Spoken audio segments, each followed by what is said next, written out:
On Boxing Day, my son looked across the dinner table and said, "You're retired now, Dad. What's the point of you anymore?" End quote. His wife didn't even flinch. She nodded, almost casually, as if she had been waiting for him to say it out loud. For a moment, the whole room went quiet in that sharp way winter air sometimes freezes on a window pane. I stared at him, at the man I had raised for 32 years, the boy who once clung to my jacket in snowstorms, on our walk home from school in North Vancouver, and I felt something inside me lean, but not break. Not yet. I should have said something. I should have defended myself, or at least corrected the lie he held in his eyes, the lie that a father becomes useless the moment he stops earning. But all I could hear was the slow tick of the old wall clock above the fireplace, the one my late wife loved, steady as a heartbeat. The turkey aroma still lingered in the room, but the sweetness had gone flat. A person can spend a lifetime giving and still, somehow, be treated like a debt that refuses to disappear. I reached into my jacket and slid an envelope across the table. "Here," I said quietly. "A little help with your property taxes." He barely looked up. He tore it open, the way someone opens junk mail. $15,000 money I'd saved, with the same discipline that carried me through 35 years at the Port of Vancouver, auditing spreadsheets until my vision blurred. He scanned the check, without emotion. Then he set it beside his fork like it was a napkin he didn't need. "That's it?" he muttered. It wasn't the words. It was the tone. That thin, indifferent scrape that made me realize I wasn't family to them anymore. I was infrastructure. A roof. A bill payer. A placeholder in a house that no longer felt like mine. Before I continue, tell me where you're listening from. And if you've ever felt underestimated by the people closest to you, check that you're subscribed. You'll understand why this story doesn't end the way they expected. I looked at my granddaughter, coloring quietly in the corner. 7 years old. Brown curls bouncing as she leaned over her drawing. The same curls her grandmother once teased with her fingers.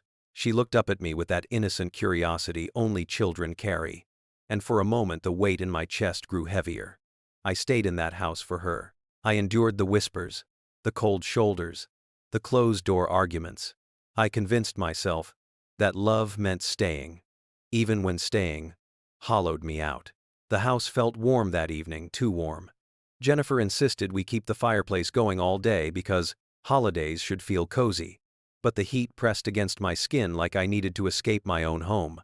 I'd been awake since sunrise, preparing the turkey the way my wife used to do it. Brushing oil across the skin, chopping vegetables, baking her butter tarts, the ones my son begged for when he was 8. Back then he looked at me like I hung the moon. Now he looked at me like I blocked his sunlight.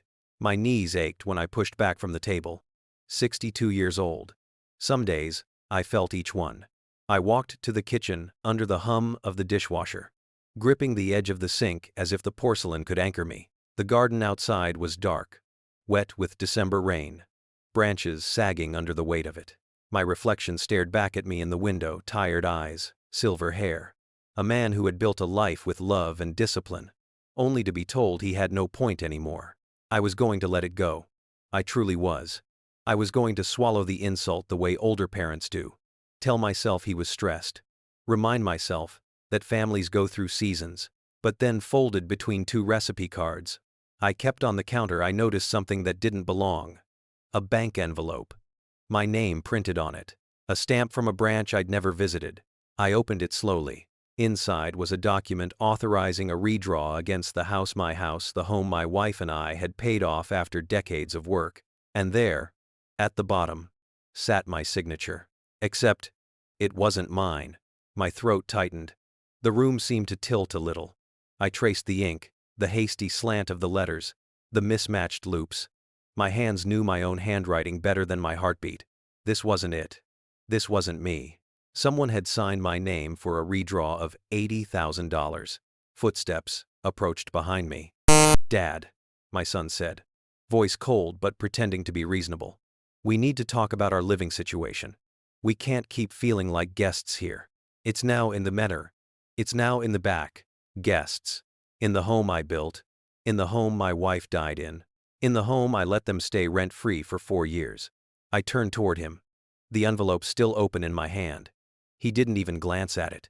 He leaned against the door frame, arms crossed. Rehearsed confidence stretched across his face like a mask. "You're retired," he said again. "You're not contributing anymore. Jennifer and we need this house to build our future. You could get a nice place in assisted living. Something comfortable. People your age need support. This Sengrit, people my age. Assisted living." Spoken like I had already disappeared from my own life. Rain tapped harder against the window. Somewhere in the house, the clock chimed 7. I looked at my son, really looked at him, and I saw a stranger. A man who had convinced himself that entitlement was responsibility, that inheritance was ownership, that taking was the same as deserving. I didn't argue. I didn't raise my voice. I simply walked past him, holding the forged document, holding the truth they never meant for me to find. Up the stairs, down the hallway, into my room. I sat in the armchair my wife used during her last winter, the fabric still faintly smelling of cedar and lavender. My hands shook as I studied the signature again. It wasn't just disrespect. It wasn't just ingratitude. It was a plan. A quiet, deliberate plan to push me out, and to take everything my wife and I had built. I felt something settle inside me then. Not anger, not sadness. Something colder, something clearer, like a frozen lake, cracking under the weight of truth. I opened my laptop, and I started adding numbers. Bills, transfers, boutique expenses, car repairs, school fees. 4 years of me covering everything, thinking I was doing the right thing. The total climbed, and climbed, and climbed, until the number staring back at me made my chest tighten. That was the moment I understood. I wasn't staying in that house because of love. I was staying because I was afraid of what leaving would say about me. But fear was no longer enough to keep me there. And as I closed the laptop, I knew the beginning of the end had already been written. I didn't sleep that night. I sat in the dim glow of my laptop, the forged signature lying beside the keyboard, like a bruise I couldn't stop touching. The rain outside softened to a whisper around midnight, but inside me, things only grew louder. Memory has a way of rearranging itself. When the truth arrives, every cold glance, every closed door, every conversation that left a sting now played back with a sharper edge. Around 3 in the morning, I opened the second drawer of my filing cabinet, the one where I kept my wife's things. I pulled out the folder she labeled, "Property, Do Not Lose." Her handwriting, soft curves, the kind of script no one teaches anymore. She had been careful, organized, protective. She trusted me, and I trusted her. I wondered what she would say if she were here. I wondered if she saw any of this coming. By 4, I had sorted 4 years' worth of expenses into a spreadsheet. Rent equivalent in Vancouver, utilities, boutique loans, emergency bills, childcare, meals, repairs, groceries, gas, insurance. It wasn't the money itself that hurt. It was the silence behind it. The expectation. The assumption that I would always step in. That I would always smooth the road so they never learned to walk it themselves. Somewhere between columns and calculations, a realization settled over me like frost. If they were willing to sign my name on a redraw, what else were they willing to do? Just before dawn, I emailed a lawyer, Harriet Clark, someone a friend from the port recommended years ago. I told her about the redraw, the signature, the tension in the house. I attached a photo of the document. I didn't ask for a meeting. I asked for help. Her reply arrived 30 minutes later. "Come in today. Bring everything." When the sun finally broke over the rooftops, the house was silent. My son and his wife were still asleep. I moved quietly through the kitchen, made a cup of instant coffee, and slid the forged document into a folder. The paper felt heavier than its weight, like it carried not just ink, but the truth I could no longer ignore. I left before they woke. Harriet's office sat in a low-rise building in downtown Vancouver, tucked between a physiotherapy clinic and a cafe that always smelled like burnt toast. She welcomed me with a calm professionalism that made me feel less foolish for not seeing the obvious sooner. "Tell me everything," she said. So I did. Every cold dinner, every clipped remark, every unexplained bill, the forged signature, the redraw, the pressure about assisted living, the property transfer hints, the feeling that my home was no longer mine. She listened without interrupting, her pen moving steadily across the notebook. When I finished, she sat back, breathed out slowly, and said something I never expected. This isn't just disrespect. This is a pattern of financial exploitation and possibly coercive control. Addicts. The words landed hard. I had seen documentaries about elder abuse, cases of children using their parents' vulnerability for their own gain. I always thought those stories happened to someone else, someone older, someone isolated, someone who didn't know how to protect themselves. I never imagined my own son would drift into that territory. Harriet asked permission to request banking records. I agreed. She asked for access to my emails. I agreed. She asked if I was prepared for confrontation. I didn't answer right away. I'm prepared for the truth, I finally said. Whatever that is. Day precedent. She nodded, then pulled up something on her screen. A form. An eviction notice. Legal. Official. Clean. And for a moment, the idea of giving them 60 days to leave felt cruel. But then I remembered the envelope on the counter, the signature that wasn't mine, the comment at the dinner table, the way they looked at me like I was in the way of the life they thought they deserved. Harriet pushed the form toward me. This is your right, she said. You're not abandoning them. You're protecting yourself. Work instead. I signed it. Outside her office, the winter air felt sharper than before, but clearer too, the kind of cold that wakes a person up. When I got home, the house was no longer silent. My son stood in the kitchen, scrolling through his phone. His wife sat at the table with a coffee mug, pretending not to see me. The tension in the room pulsed like a heartbeat. My folder was sitting on the counter, slightly open, as if someone had gone through it. I didn't speak. I simply closed it and walked it to my room. But as I passed them, I felt their eyes on me, watching, calculating. Late that afternoon, a notification pinged on my phone, an alert from my bank. A second redraw request had been attempted, this time for $20,000. My breath caught. I hadn't authorized anything. I opened the banking app, hands trembling, and there it was. A pending request. The same branch number from the forged document.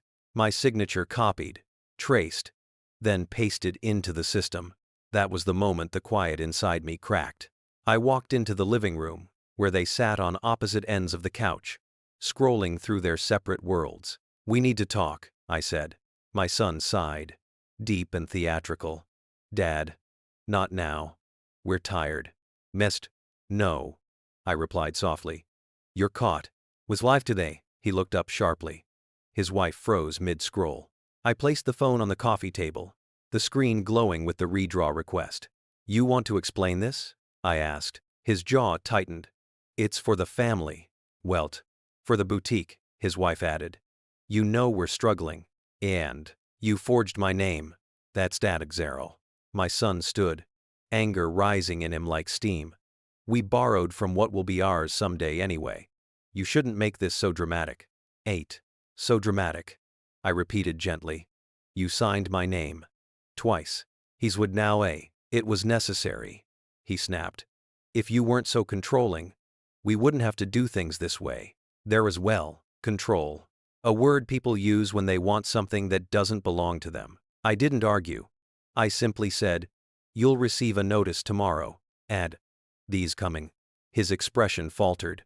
What notice? It is actions of 9. I didn't answer. I walked to my room, closed the door behind me, and sat in the chair my wife once loved.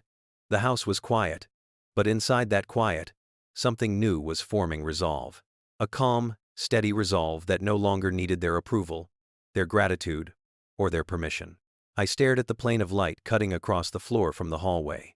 I knew what came next, and I knew I wouldn't hesitate. Everything had already begun to unravel. Harriet called me early the next morning. Her voice was calm, but there was a firmness underneath it I hadn't heard before. Tom, she said, I pulled the preliminary banking logs. There are more transactions you didn't authorize. You should come in. Has coming to L4. I dressed slowly, my joints stiff from a night of no sleep, and walked downstairs. The house was quiet, too quiet. My son and his wife had already left. I saw 2 coffee cups in the sink and a cereal bowl on the counter. They hadn't bothered rinsing anything. Small things. But small things often reveal the truth long before the large things burst open. Outside, the sky hung low, heavy with Vancouver winter. I drove to Harriet's office, gripping the steering wheel more tightly than usual. My heart thudded steadily. Not frantic. Just bracing. Harriet greeted me with a folder already open. "I'm going to show you something," she said, turning her monitor toward me. What I saw wasn't surprising anymore, but it still hurt. Withdrawals in strange increments. Transfers to an account I didn't recognize. Purchases from boutique supply stores I had never stepped foot in. Even a childcare payment I testified earlier that I had contributed to only once. Now it appeared as a recurring charge. They used my account as a safety net, I said quietly. She shook her head gently. "No, Tom. This isn't a safety net. This is dependency by design. And the forged signature takes it into criminal territory. Wine. 82 us." The word criminal hit the air like a cold blade. She pulled another document from her folder.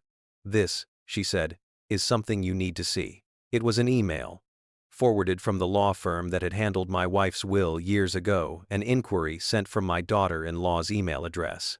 The subject line read, "Eligibility for early guardianship application." I read it once, twice. The third time, my vision blurred. "She wanted to know," Harriet explained, "whether you could be assessed for diminished capacity. That would give them legal authority to take over your finances." Wide. My voice felt thick. "I'm not even 65. Telsing." "Exactly why it concerned the firm," Harriet continued. "They flagged it. They thought it was strange. They forwarded it to me, as part of the inquiry I submitted yesterday." Dashins. I let out a long breath, the kind that leaves a person faint for a moment. Betrayal is one thing, planning is another. And planning requires intention. Harriet leaned forward. "I know this is difficult, but you're not powerless. We have clear financial evidence, a forged signature, and now, documentation that suggests a planned guardianship takeover. That is a strong foundation for both civil and criminal protection." "And Klein?" I nodded slowly. "What's the next step?" Asked. "We proceed with the eviction," she said. "And we prepare for pushback." Crazes. Pushback. I had lived with their pushback in quiet, invisible ways for years, but this time it would be out in the open. When I arrived home that afternoon, my son and his wife were waiting in the living room. The moment I walked in, the air changed. My son's jaw was set, his posture stiff. His wife kept her arms folded tightly, her foot tapping as if she were holding something back. "You talked to a lawyer," he said without preamble. I didn't deny it. "Yes. 1P224. You're overreacting." "Where gone?" "I don't think I am." "If you know one," he laughed sharp, incredulous. "It's money, Dad. Families help each other. You've always helped." "Tensure." "That wasn't help," I said quietly. "It was taking." "Minus." My daughter-in-law stood abruptly. "We've done nothing wrong.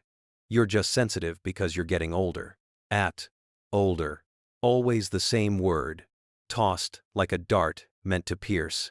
I opened my folder and placed the forged document on the coffee table. "You signed my name. Tanza."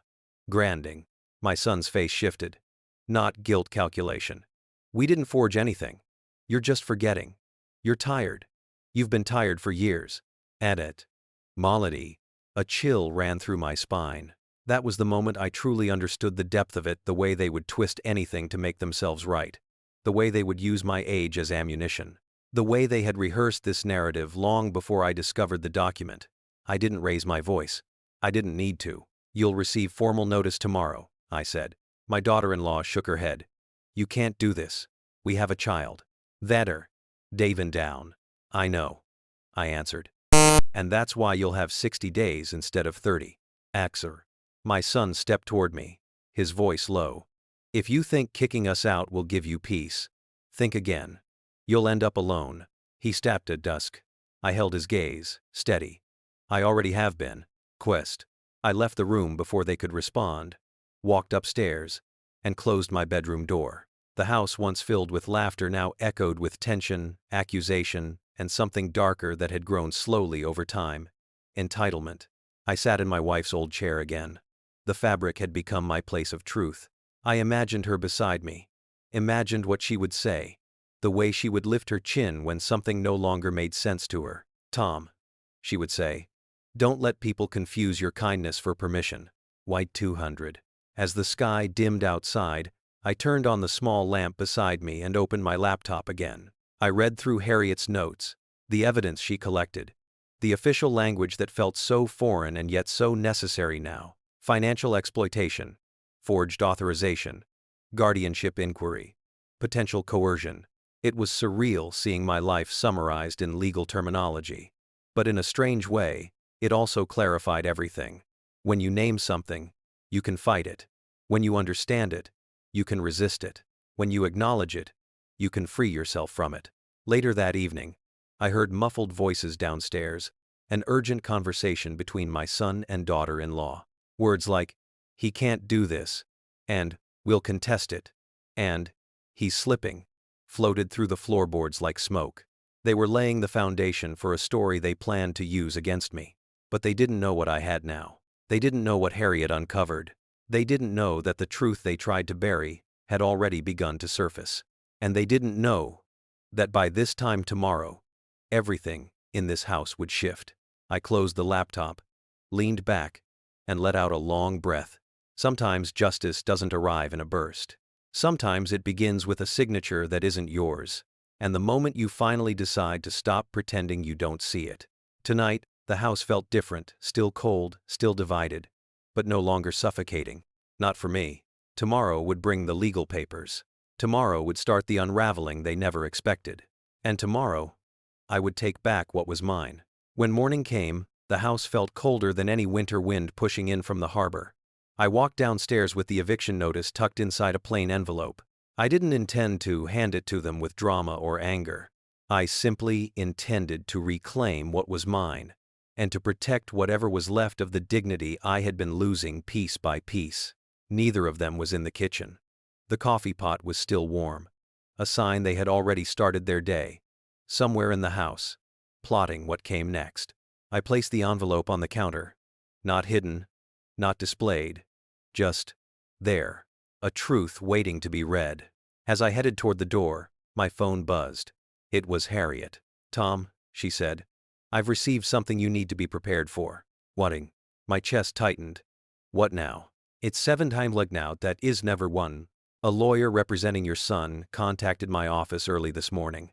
They're suggesting, without any supporting medical documentation, that you may be showing signs of cognitive decline." Eyes. I felt the breath leave my lungs for a moment. "They're trying to paint me as incompetent. They're want to do a..." "Yes," Harriet said softly. "It's a tactic. But without an evaluation, they can't move forward with guardianship. And now that we've documented clear financial irregularities on their part, that claim will be hard for them to push. We have one problem." Before I could respond, I heard footsteps behind me. Slow. Heavy.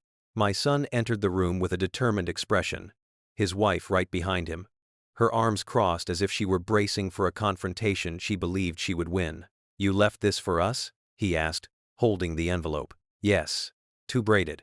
He tore it open quickly, scanned the eviction notice, and laughed a sharp, disbelieving sound. "You're kicking us out? After everything we've been through as a family? Have a little bad." "As a family," I repeated softly. "Families don't forge each other's signatures." 2:18 His expression darkened. "We already explained that. You just forgot." "They were leave now." I didn't raise my voice. "I didn't forget. That Rounser." My daughter-in-law stepped forward, eyes sharp. "You don't understand what you're doing. You're destabilizing our daughter's life. You're hurting her." The Sipston 10. I felt that one, but I didn't let it break me. "You hurt her when you taught her it's acceptable to take advantage of people who love you." End quote. Her jaw shifted. She wasn't expecting that answer. "We won't leave," my son said. "You can't force us." "After fair, it's legal," I replied. "And you have 60 days. Will you mind?" He threw the paper onto the counter. "You're sick, Dad. And when people find out what you're doing to us, they won't take your side." 8. That sentence was a tell. That sentence was the first sign that they were afraid not of losing the house, but of being exposed for what they had done. I took a slow breath. "You'll receive all communication through Harriet from now on." 10:10. I haven't brand. I walked past them, leaving the kitchen heavy with silence. Behind me, I heard a muffled argument break out, accusations tossed back and forth, a whispered panic rising between them. But I didn't stop, not this time. The day passed in a blur of tension. I stayed in my room sorting documents, backing up files, preparing for any retaliation they might attempt. I expected shouting. I expected more accusations. Instead, the house grew quiet. Too quiet. Quiet in a way that suggested planning. Late afternoon, Harriet called again. I've sent formal notice to their lawyer. And there's something else. We recovered an audio recording from a voicemail you probably didn't notice. Relevant. I frowned. A recording? DS. It was auto-transcribed by your phone system. But the audio contains more. They were discussing withdrawing funds before you changed the account access. It supports a narrative of intentional exploitation.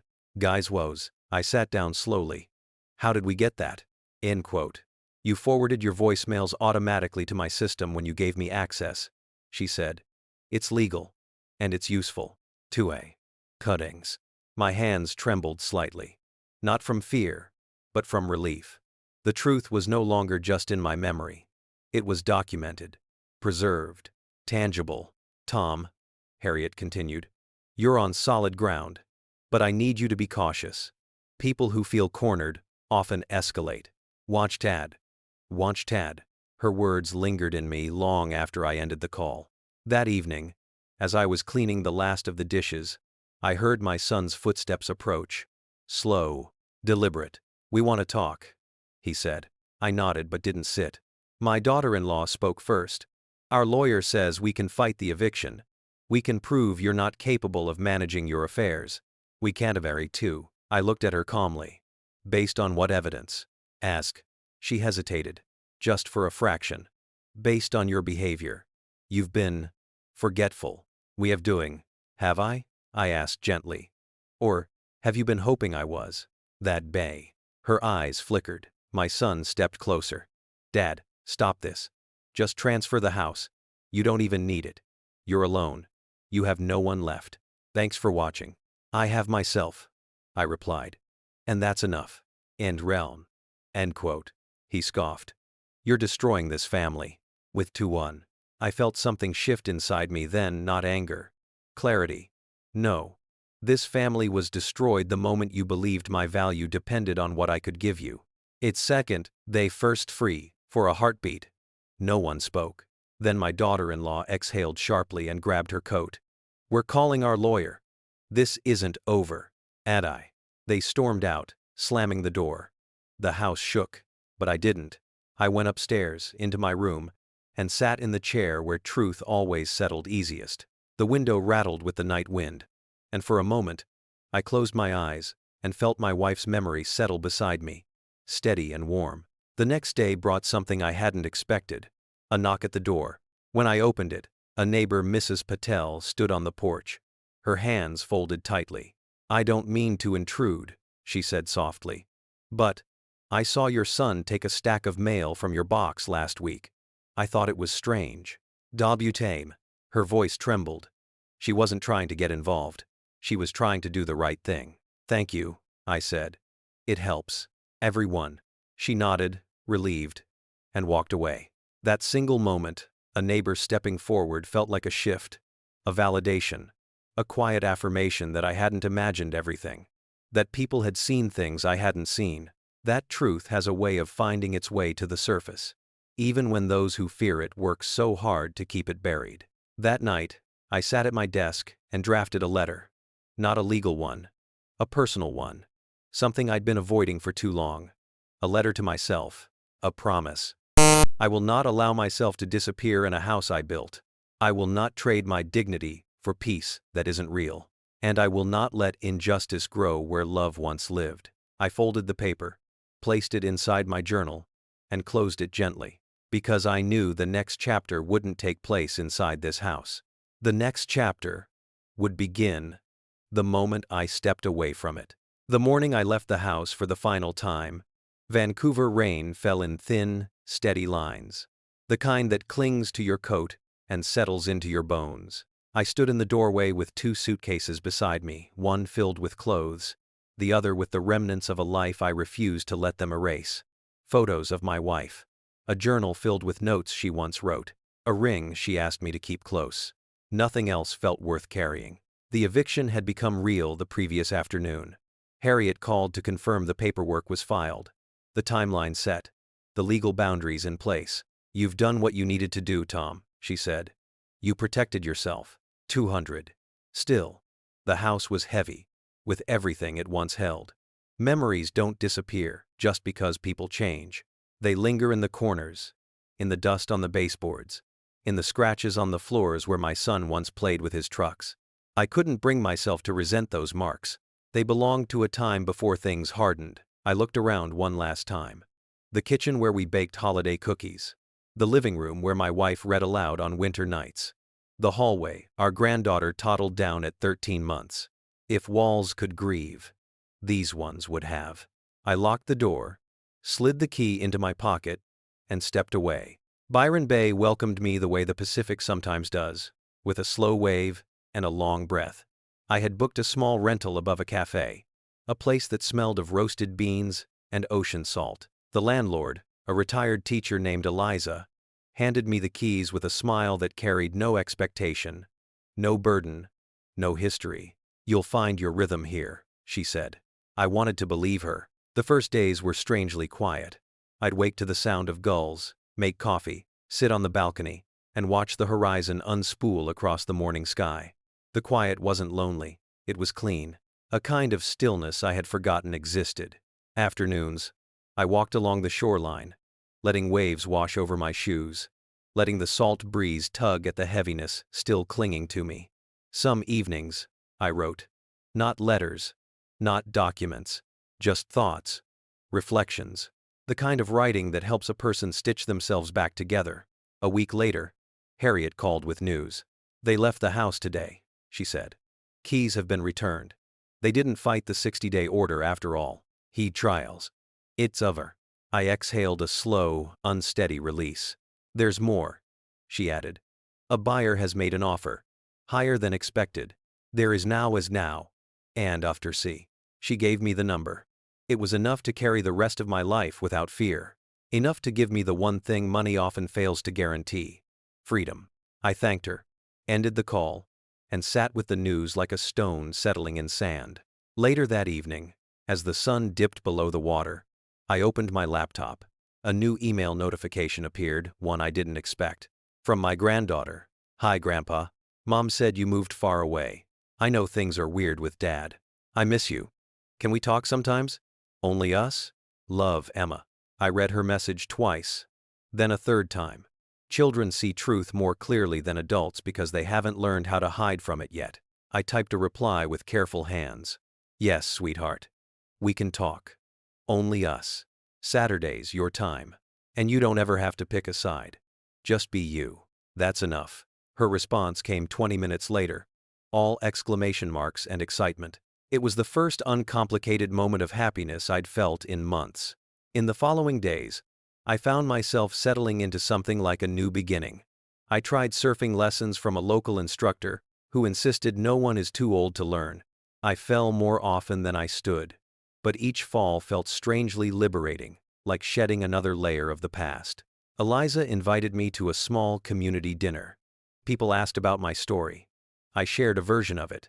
Not the legal battle, not the betrayal, just the truth that I was starting over. They didn't pry. They didn't judge. They welcomed. One night, while walking along the sand, I thought about my son. Not the man he became, but the boy he once was. I wondered where that boy went. I wondered whether he regretted anything. Some part of me hoped he did. Another part knew regret only matters when paired with change. But forgiveness is a door I'm not ready to open. Maybe someday, maybe never. The house sold 3 weeks later. I signed the final documents electronically, then set the folder aside without ceremony. The home that once held my life no longer held my future. I felt no need to visit again. That same afternoon, I video called Emma for the first time.